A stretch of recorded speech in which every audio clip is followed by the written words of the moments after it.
3000 টাকা, অনেক শাড়ি 4000 টাকাও বিক্রি করতে পারি। এই যে শাড়ি বানাই, তারপরে মনে করেন যে এই যে উড়নাগুলো বানাইতে জানি। তারপরে এই যে চাদর, বিছনা চাদর, এগুলো বানাই। হ্যাঁ, গামছাও বানাই। তো এই গামছাগুলো মানে কম, প্রায় মনে করেন যে আমরা 2 থেকে আড়াই দিন সময় লাগে। না, ওই আমাদের এলাকায় কাস্টমার এসে নিয়ে যায়, এগুলো আমাদেরকে অর্ডার দিয়ে বানানো হয়।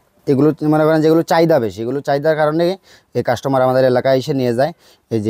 এই যে শাড়িটা আমরা বানাচ্ছি না, এই শাড়িটার দাম হচ্ছে 3500 টাকা। সুতোর কালার দিয়ে আমরা বাইন করি, এগুলো নকশা, এগুলো খুব সুন্দর হয়।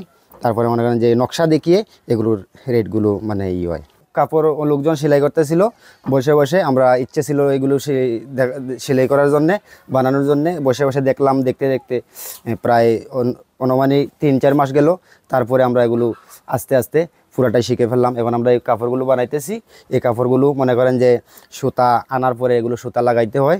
তারপরে মনে করেন যে এগুলো আমরা বাইন করি, বান করার পরে এগুলো 3000 টাকা, অনেক 4500 টাকাও বিক্রি করতে পারি। 4 মাসের মতো লেগে গেছে এগুলো শিখতে।